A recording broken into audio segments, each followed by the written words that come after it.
Je Bonjour à parle. tous. Nous sommes très heureux de vous retrouver pour cette première édition 2025 de nos webinaires conseils et pratiques de 30 minutes. Aujourd'hui, nous allons vous apporter quelques astuces pour analyser une période stratégique de votre activité, en tirer les conséquences et conclusions et anticiper cette même période pour l'année qui suit. Alors, comme exemple, nous prendrons le festif 2024. On en sort. Vous pouvez interagir tout au long de ce webinaire en nous posant vos questions via l'onglet chat qui s'affiche sur votre écran. Nous réservons un temps en fin de ces webinaires pour bien sûr y répondre. Je suis accompagné aujourd'hui de deux experts de la gestion et de la data, Paul Barbotin, cofondateur de la société Elean, et Erwan Guillou, formateur et conseil en gestion d'entreprise. Paul, je te laisse te présenter. Oui, merci François. Bonjour à tous. Oui, Paul Barbotin. J'ai lancé Eliane. On travaille avec des réseaux d'établissements dans la boulangerie pour gérer la production et les achats. Et on a un grand partenariat avec Synapsi qui permet d'accélérer en tout cas tous les processus pour simplifier l'utilisation d'Eliane. Je laisse Erwan te présenter. Ouais, eh ben moi je suis Erwan Guillou. Pour ceux qui me connaissent pas, j'accompagne des artisans boulangers depuis maintenant plus de 10 ans. Mon travail se situe sur trois petites étapes au niveau de la gestion. La première chose, ça va être de consolider les bases théoriques, parce qu'il y a toujours des petites choses que tout le monde ne maîtrise pas et il est important d'avoir toute la théorie en tête. Une phase performance, sans être vulgaire, de la marge, comment on construit un prix de vente, pourquoi on doit utiliser telle ou telle marge ou tel coefficient. Et puis enfin, une dimension peut-être plus psychologique dans l'accompagnement réel des chefs d'entreprise. Je me rends compte un petit peu de la difficulté pour de nombreux artisans d'avoir des partenaires, des gens avec qui échanger sur leurs problématiques et les sujets qui leur posent problème. Donc, je travaille beaucoup sur cette phase d'amélioration de mon côté en me formant sur l'accompagnement de mes clients. Merci beaucoup, merci Erwan, merci Paul. Alors, c'est parti. On va prendre cet exemple pour savoir comment analyser vos performances pour mieux anticiper et surtout pour progresser. Alors, vous allez voir, hein, je pense que vous ne nous avez pas attendu pour faire vos analyses, mais l'important, c'est d'avoir accès à sa data et de bien les exploiter. Alors, il faut pour ça bien lire et analyser ses ventes sur la période concernée pour mieux anticiper ses ventes, pour mieux anticiper ses recettes et bien sûr ses achats, anticiper son organisation aussi et sa marge. Alors, analyser ses ventes, c'est quoi? Et comment déjà? Ma caisse, mon système d'encaissement, qui lui est au front office, qui lui enregistre toutes les ventes, doit être en capacité de vous mettre à disposition et de consolider l'ensemble de vos ventes sur une période, par jour, voire par heure, voire par même demi-heure, par catégorie, par produit et par provenance. Parce que vous allez avoir des ventes qui vont se faire à la fois en boutique, et notamment sur une période comme le festif, des ventes qui vont se faire en commande. Pour reprendre le festif plus précisément, déjà mon festif, c'est trois périodes. Il y a Noël, il y a le Nouvel An et il y a l'Épiphanie. Eh bien, j'ai commencé par distinguer ces trois périodes dans mon analyse. Noël du 16 au 25 décembre, du 26 décembre au 31 décembre pour la Saint-Sylvestre et du 1er janvier au 26 janvier à peu près pour l'Épiphanie, parce que l'Épiphanie dure longtemps sur le mois de janvier. Donc, qu'est-ce que je fais? Je vais comparer mes périodes de référence sur enfin, je vais comparer mes données de la période de base sur une période de référence. La période de référence, c'est celle qui va ressembler le plus. Par exemple, sur le festif 2025, il fallait remonter à 2020 pour avoir un festif ressemblant avec des fêtes positionnées sur des jours de la semaine de manière à peu près identique. Donc là, vous voyez à votre écran que je compare du 16 décembre au 26 décembre 2024 versus le 14 décembre 2020 au 25 décembre 2020. Et là, j'en ressors une statistique de mes ventes sur cette période. Et je vais voir que quand je suis capable de remonter l'ensemble de ces données, je vais voir que effectivement, j'ai vendu moins de bûches en général, mais que j'ai augmenté ma marge et mon chiffre d'affaires. Donc là, ici, c'est plutôt une bonne nouvelle. De cela, je vais identifier les recettes qui fonctionnent, qui sont rentables, qui m'apportent donc de la marge, et je les retiens pour l'année qui suit. Mais comme je gère mes recettes dans mon système, je peux de ce fait aussi en ressentir les consommations matières liées à mes ventes sur la période. De la même manière. Et là, je vois qu'est-ce que j'ai consommé, ou plutôt qu'est-ce que j'ai acheté comme matière sur la période, et du fait aussi consommer comme matière sur la période, pour pouvoir réussir à atteindre ce résultat. Eh bien, quand j'ai ces deux éléments, j'ai tous les éléments pour anticiper et extrapoler mes achats et donc ma marge pour l'année qui suit. Ce qui coûte aussi, c'est l'humain et l'organisation dans ma boutique pendant ces fortes périodes. Donc, je vais regarder ce qui s'est passé en termes de flux clients sur cette même période en nombre de tickets. Et je peux en ressortir, effectivement, par demi-heure. Donc, comme on le voit, là, je fais cette analyse. Et je peux en ressortir par demi-heure les périodes dites chaudes, où j'ai beaucoup de monde, et les périodes où j'ai moins de monde. Et en fonction de ça, je peux adapter pour l'année qui suit la présence de mon personnel dans ma boutique. Alors, encore une fois, ce sont des aides à la décision, mais ça permet réellement de s'orienter pour pouvoir mieux s'organiser sur la période. Donc, j'anticipe mes plannings, tout simplement, et le temps de présence de mes équipes. Imaginez pouvoir faire cette analyse au produit, à la catégorie, et anticiper de la même manière votre production. Eh bien, dans le système Alecto, c'est possible si vous gérez vos recettes et vos achats dans vos solutions. On avait fait un webinaire avec Erwan il n'y a pas si longtemps, où justement, on vous amenait à gérer vos recettes dans votre système, dans votre système d'encaissement. Ce qui est génial aujourd'hui, c'est qu'on peut même aller beaucoup plus loin. Et c'est pour ça que Paul est avec nous aujourd'hui. Je te laisse la main, Paul.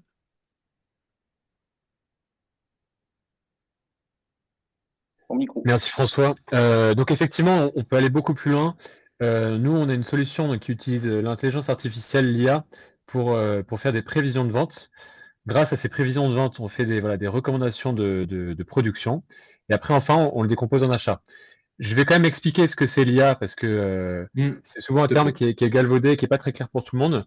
Nous, c'est vraiment très clair chez nous. On utilise donc les données des clients, telles que les données historiques de vente des produits, donc tous les tickets de caisse, quoi, en quelque sorte, auxquels on va rajouter donc les données exogènes comme la météo, le calendrier s'il y a des jours de vacances, des jours fériés, les événements qu'il peut y avoir à proximité. Un exemple très simple, mais s'il y a une brocante à côté d'un magasin, s'il y a le concurrent qui va fermer, etc. On utilise toutes ces données pour faire des prévisions de vente. Ce que va faire l'outil d'IA très simplement, c'est qu'il va regarder dans le passé ce qui s'est passé et comprendre les corrélations qu'il peut y avoir. Je prends un exemple tout bête. Hein. Il pleut, les ventes ne sont pas bonnes. Bah, l'outil comprend très simplement que quand il pleut, les ventes ne sont pas bonnes. Si on ajoute plein de critères comme ça nous permet d'avoir quelque chose d'assez cohérent et d'avoir dans le futur des prévisions très fiables. Donc, en fait, la production Elean qu'on recommande, elle va travailler plein de sujets. Donc, le premier, évidemment, j'en ai un peu parlé, c'est les invendus. L'objectif, c'est de diminuer les invendus sans abîmer la qualité de la vitrine. Donc, c'est à la fin de la journée, avoir moins de produits qui sont jetés. Moins de produits jetés, bah, c'est moins de matières premières achetées. Et donc, ça coûte moins cher à l'établissement. Le deuxième sujet, c'est la qualité des produits. Ça, c'est essentiel. Moi, je prends toujours le même exemple, c'est le pain pour les sandwichs. Nous, grâce à nos prévisions de vente, on va réussir à découper la production dans la journée pour aider les équipes à avoir le pain le plus frais possible. Bon, ça s'adapte à tous les autres produits aussi. Mais ayant un pain le plus frais possible, on peut faire des sandwichs délicieux, quoi. C'est pas le pain qui a été fait le matin qu'on va vendre dans le sandwich à 18h, on se retrouve avec un pain pas très bon. Donc il y a le thème des invendus, le thème de la qualité. Il y a aussi le thème le plus important, c'est celui du chiffre d'affaires. Les ruptures sont quelque chose qui sont beaucoup analysées dans nos algorithmes de prévision. Le but, c'est d'avoir zéro rupture. À la limite, les invendus, on les autorise pour avoir des belles vitrines. En revanche, les ruptures, c'est interdit pour aller chercher chaque euro qu'il est possible d'aller chercher avec les clients. Enfin, et là, François, tu l'as bien dit, il y a le thème des achats. Nous, grâce en fait, par exemple, aux connexions qu'on peut avoir avec Synapsy, on récupère automatiquement tout ce qui est paramétré chez Synapsy, comme les recettes, et on vient connecter chaque recette aux produits qui sont en vente. Et grâce à ça, on peut avoir des prévisions de volume par ingrédient, ce qui nous permet d'alimenter des recommandations d'achat qu'on va directement déverser dans Synapsy pour que ça soit automatique. Donc voilà, pour résumer, il y a vraiment plusieurs sujets. Il y a donc la prévision qui est faite grâce à l'IA. Bon, ça c'est de la technologie. Après, il y a tous les autres thèmes qui sont liés à l'établissement, les invendus, la qualité des produits avec la relance, le chiffre d'affaires avec les ruptures, et enfin les achats avec le beau paramétrage qui est fait sur Synapse.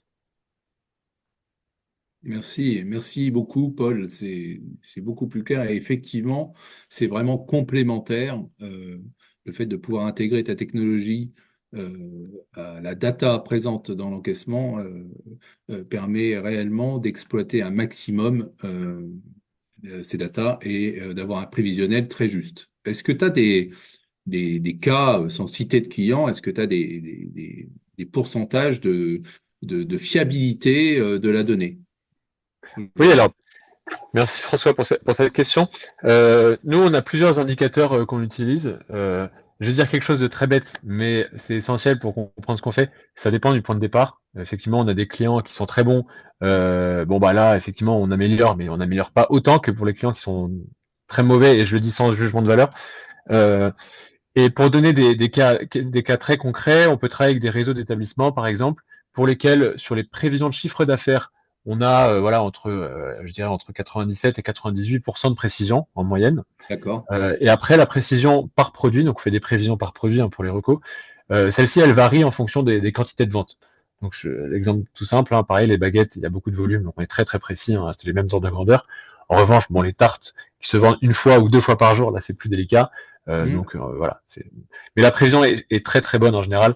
Ce qui va impacter, c'est pas tant la qualité de ce qu'on fait, c'est la qualité du paramétrage, et c'est là où en fait Synapsy est essentiel parce qu'on récupère une donnée qui est parfaitement rentrée dans les caisses. Donc voilà, et ça fonctionne à la fois donc avec les établissements en réseau comme les indépendants, ça c'est certain. Merci beaucoup, Paul. Alors, Erwan, quand on a dit tout ça, OK, mais lire ses performances, c'est aussi, surtout, bien les lire et identifier les bons ratios. Qu'est-ce que tu peux nous dire de plus là-dessus et préciser les ratios et capteurs à respecter, s'il te plaît? Alors déjà, je vais faire un peu le rabat-joie parce que j'aime bien, c'est ma passion, c'est un métier. Tout ce dont on a parlé là, François, Paul, tout ce que vous avez évoqué, on revient à l'origine du travail de ce que je relance systématiquement, c'est-à-dire des recettes pour chaque produit, mais un calcul de prix de revient, une marge, un prix de vente, que tout ça soit dans votre Alecto et dans votre caisse tout simplement pour que derrière on ait de la donnée. On en parlait quand on préparait ce webinaire. Moi, j'étais encore chez des clients il y a peu où la pâtisserie était en divers pâtisseries. Hmm. Aller faire des statistiques, aller chercher des marges avec 8000 euros de pâtisserie. Voilà. Ou des bûches de Noël, c'est bûche 4 personnes, c'est bûche 6 personnes, point. On ne sait pas si on vend plus, moins d'une, de l'autre, etc. On n'a pas d'idée de marge, on n'a rien du tout. Donc aujourd'hui, voir ce que Synapsy vous propose et ce qu'Alecto et Elean peuvent faire, eh ben, il faut revenir à la base, c'est-à-dire si vous avez 150 produits dans votre boutique, vous devez avoir 150 petits boutons sur votre caisse et 150 prix de revient, 150 prix de vente, enfin bref. Voilà. Vous connaissez un petit peu ce truc-là. Donc ça, c'est vraiment le cœur de la machine. Et si on n'a pas ça, tout ce dont on a parlé pour l'instant ne sert pas à grand-chose. Donc évidemment, je pense que ça, c'est ancré et c'est un travail des fois un petit peu de longue haleine, parce que ça prend quand même du temps. Donc une base de pratique, enfin une base de données nickel, ça permet d'avancer. L'effet suivant, c'est moi ce que j'appelle comment dire l'effet cumulé. Alors l'effet cumulé, c'est quoi? L'effet cumulé, c'est des actions qui vont se répéter sur le long terme et qui vont influer sur votre résultat. Si vous avez des produits avec une marge qui est correcte, à la fin de l'année, vous avez un résultat qui est en progression. Et vous avez des marges qui sont moins bonnes et vous allez avoir un effet négatif. Non pas que vous ne gagnez pas d'argent, mais tout simplement parce que vous avez des produits qui ne payent pas la structure de votre entreprise. Ce qu'il faut savoir aujourd'hui, une boulangerie en moyenne coûte 65% de marge. C'est-à-dire que si vous n'avez pas 65% de marge sur un produit, vous perdez effectivement de l'argent à la fin de l'année. C'est-à-dire que votre produit ne couvre pas les charges globales de l'entreprise. Or, à mon sens, vous devez avoir que des produits qui soient en capacité de couvrir ces charges. Donc cet effet cumulé, c'est ça. Et aujourd'hui, on va revenir à ce que je disais juste avant. Pour maîtriser cette courbe, il faut connaître le prix de revient de chaque produit et la marge de chaque produit. Donc, dans tous les cas, ça aura un effet sur la performance, mais aussi un effet sur toutes les données qu'il y aura dans Alecto et in fine, Paul aura de la donnée à grignoter et à donner de la performance à votre entreprise. Donc, je sais que je suis un peu rabat-joie, mais c'est comme ça que cela fonctionne. Moi, j'ai juste pris un exemple, François, sans partir dans trop de choses, on imagine quelqu'un qui a réfléchi, qui a préparé sa fin d'année, par exemple, au mois d'août, ou à la rentrée de septembre. On a des recettes qui ont été choisies, on les a testées, on est OK. On a calé les recettes en production pour ses propres gouttières. Je sais qu'il y a X fabricants, donc il y a X tailles, donc il faut savoir quels sont les vôtres, ça c'est important. On a calculé un prix de revient avec les prix des matières que l'on a actuellement. On peut voire même bloquer des prix avec des fournisseurs. On peut s'engager avec des fournisseurs parce on sait à peu près ce qu'on va produire, etc. Et bon voilà, je le répète, mais une marge avec un coefficient 4 approximatif, c'est-à-dire 75% de marge, c'est quelque chose que vous maîtrisez. Euh, sur un exemple de préparation avec des ventes optimisées, on imagine que vous allez vendre 2400 parts. Alors, 2400 parts de bûches, c'est un volume moyen d'une boutique qui fait 450 000 euros de chiffre d'affaires. C'est pour vous donner une idée. On estime qu'on vend la part 4,40 € et que l'on a 75% de marge. Voilà, ça c'est la théorie, c'est calé, on est prêt. On va faire donc à Noël un chiffre d'affaires sur ces bûches de 10 000 euros. Et contrairement à ce qu'on peut entendre ici et là, je gagne pas d'argent à Noël, etc. Mm. 7 500 euros de marge. Bon, 7 500 euros de marge, ça paye le pâtissier ou la pâtissière pour faire les bûches, hein. Enfin, normalement. Donc, bon, voilà. Donc ça, c'est un exemple. Sans préparation, on va prendre des recettes, on va faire les mêmes que l'année dernière, qui n'étaient pas calées, hein, de toute façon. Donc, on va avoir des petites pertes en production, on va avoir des volumes qui vont être incertains. On va pas calculer le prix de revient parce que on s'embête pas, hein. On va faire des achats de matières premières en dernière minute, ce qui signifie, par exemple, comme cette année, des tarifs de chocolat à plus 20, plus 30, plus 40, plus 50. Voilà. Donc des choses non maîtrisées. Encore une fois, c'est pas que je vais vendre moins cher, c'est j'ai validé un prix avec un fournisseur, donc j'ai aussi validé mon prix de vente, donc j'ai validé ma marge. C'est pas je bloque rien là. Moi, dans ces calculs-là, il n'y a pas de notion de prix. C'est juste une notion de méthode. C'est hyper important. Et donc, incertitude sur les marges et les volumes. Vous savez pas ce que vous allez vendre, vous savez pas ce que vous allez produire, ni même combien en termes de marge.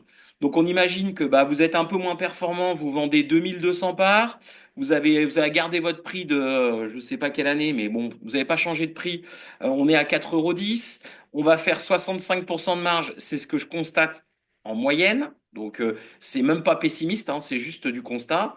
On perd 1000 euros de chiffre d'affaires, mais on perd surtout 1700 euros de marge. 1700 euros de marge.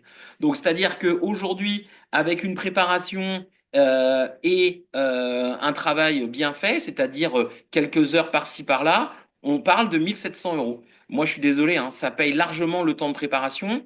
Et si vous l'ajoutez, parce que là, on parle de festif, Là, je parle de bûches de Noël, on peut parler de Ouais, galettes, on peut parler de exactement. Pâques, on peut parler de fête des mères, on peut parler de Mm. tout ce qu'on veut.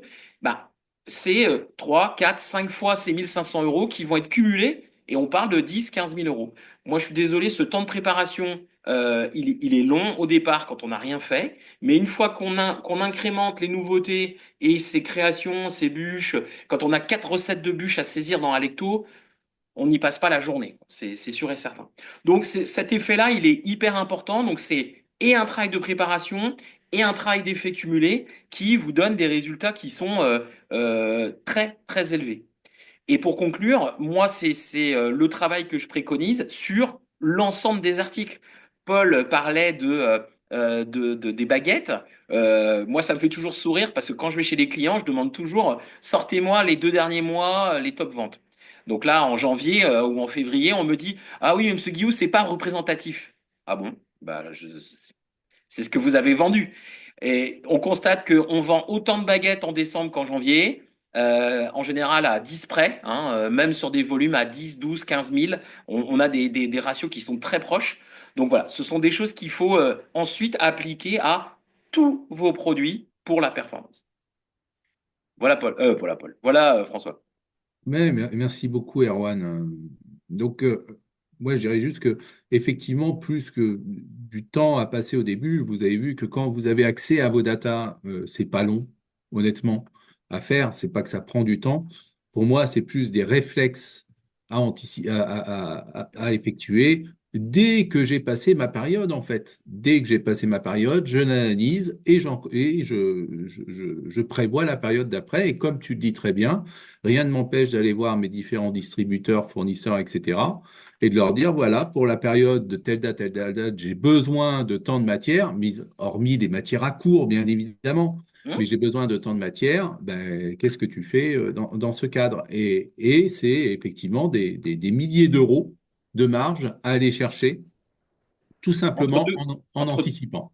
Ouais, c'est entre 2 et 3% hein, Voilà. entre l'organisation, la gestion des achats, la négociation au niveau des achats et une bonne production, c'est 2 à 3% de marge, hein. C'est conséquent, hein. Mm. Exactement. Merci beaucoup Erwan, merci encore Paul. Vous avez désormais tous les outils nécessaires pour analyser et anticiper efficacement vos périodes stratégiques.